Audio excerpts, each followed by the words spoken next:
Deus, uma criação da mente humana, ou ele existe e rege todo o universo?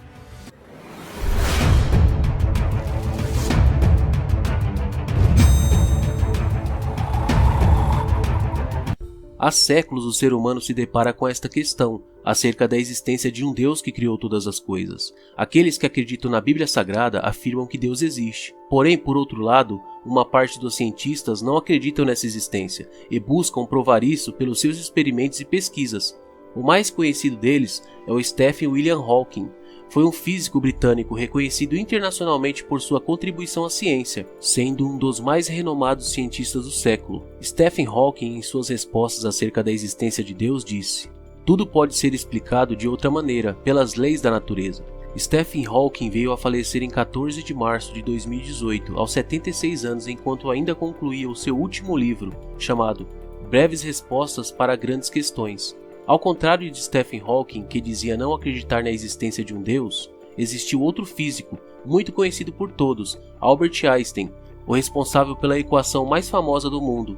Albert Einstein, mesmo com toda a sabedoria que possuía, ele acreditava em alguém que governava a Terra, ou seja, Deus. Em suas frases sobre a existência de Deus, Albert Einstein dizia: "Eu quero saber como Deus criou este mundo, não estou interessado neste ou naquele fenômeno, no espectro deste ou daquele elemento. Eu quero conhecer os pensamentos dele, o resto são detalhes. Eu desejo apenas conhecer os pensamentos de Deus, as coisas restantes são detalhes. Deus tem um plano para todos, basta olhar o mundo com olhos perspicazes e até uma pequena borboleta parecerá o mais belo leão." Albert Einstein. Até aqui, vimos opiniões diferentes de dois grandes físicos renomados, mas o que teria Deus nos falado por meio de seus mensageiros? Quais são as declarações de Deus para a humanidade? Visto que Deus não precisa se explicar de nada, pois nos deu a vida, uma dádiva de valor inestimável. A história do Jardim do Éden soa como conto infantil para alguns dos cientistas que na verdade foram sábios nas coisas deste mundo. Mas será que foram sábios nas coisas que dizem respeito a Deus? Então agora vamos em busca de como Deus se autodefine e tentar entender o máximo possível da mente de Deus. Deus falava com Adão e Eva de contínuo no Éden, mas após a desobediência do ser humano, esse relacionamento entre Adão e Deus, que era face a face, tinha acabado. E o que nos restou foram os escritos que Moisés juntou aos livros da Bíblia, chamado o Pentateuco. Possivelmente Deus contou para Adão como ele o tinha feito do pó da terra, e fez Adão cair em um sono profundo. Assim, tirando uma das costelas de Adão, criou a mulher, que foi chamada Eva. Seria Deus tão simples assim e humilde, a ponto de nos deixar suas orientações através dos séculos, registradas na Bíblia? Ou ele nos deixaria tentar descobrir a complexidade da sua criação, através de pesquisas e estudos, dos quais muitos já morreram e não descobriram? Bom, fica ao seu critério acreditar ou não na existência de Deus. No calendário judaico estamos chegando a quase 6.000 anos desde que Deus criou Adão, mas sabemos que a Terra no princípio era sem forma e vazia.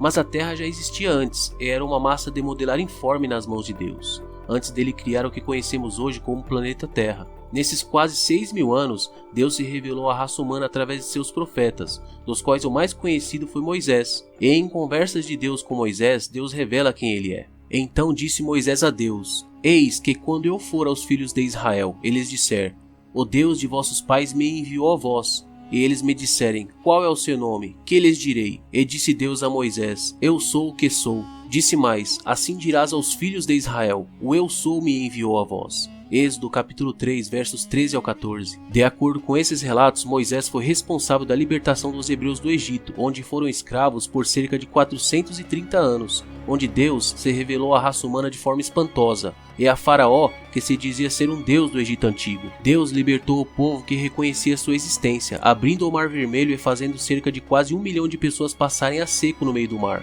Quase 1 milhão de pessoas, porque não tinha contado as mulheres, crianças e as pessoas que se aproveitaram da oportunidade e fugiram do poder de Faraó.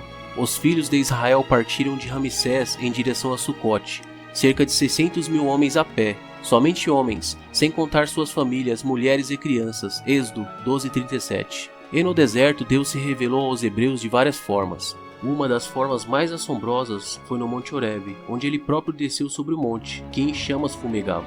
O dia em que estiveste perante o Senhor teu Deus em Horebe, quando o Senhor me disse: Ajunta-me este povo, eu os farei ouvir as minhas palavras, e aprendê-las-ão, para me temerem todos os dias que na terra viverem, e a ensinarão a seus filhos. E vós vos chegastes, e vos pusestes ao pé do monte. e o monte ardia em fogo até o meio dos céus, e havia trevas, e nuvens e escuridão. Então o Senhor vos falou do meio do fogo, a voz das palavras ouvistes, porém, além da voz, não vistes figura alguma. Então vos anunciou ele a sua aliança, que vos ordenou a cumprir, os 10 mandamentos, e os escreveu em 2 tábuas de pedra. Deuteronômio capítulo 4, 10 ao 13. E nesses relatos da Tanakh judaica, que é o Velho Testamento para os cristãos, está escrito que Moisés subiu a esse monte, que ardia em fogo, e ali recebeu as tábuas dos 10 mandamentos, que foram escritas pelo próprio dedo de Deus. E os quase 1 milhão de pessoas que tinham saído do Egito esperavam Moisés voltar do monte, que em chamas estava diante de seus olhos. E durante 40 anos guiou Deus o seu povo no deserto, até que chegassem à terra prometida a Abraão, o patriarca da fé judaica, a terra que hoje se chama Israel. E Deus mostra o seu cuidado pela raça humana, dizendo: Dize-lhes, vivo eu, diz o Senhor Deus, que não tenho prazer na morte do ímpio, mas em que o ímpio se converta do seu caminho e viva. Convertei-vos dos vossos maus caminhos, pois por que razão morrereis, ó casa de Israel?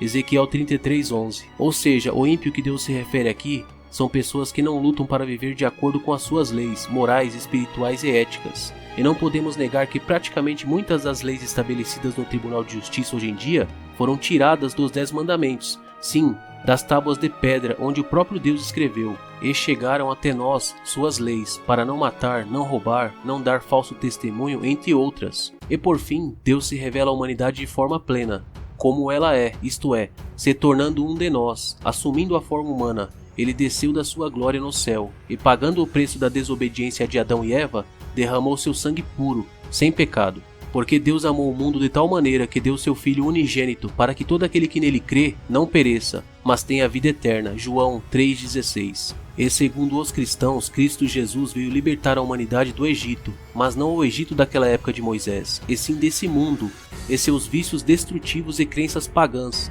que não reconhecem a soberania de um Deus criador, onde muitas pessoas estão sendo escravizadas por Satanás, o anjo que se rebelou contra Deus. O vídeo expressa uma pequena fração acerca de Deus, mas há centenas de vezes que Deus se expressa na Bíblia, e só com uma leitura e vontade de conhecê-lo nos levará a saber mais ao seu respeito. Espero que tenha acrescentado algo em sua vida. Se gostou do vídeo, deixe o seu like e se inscreva no canal. Fiquem com Deus.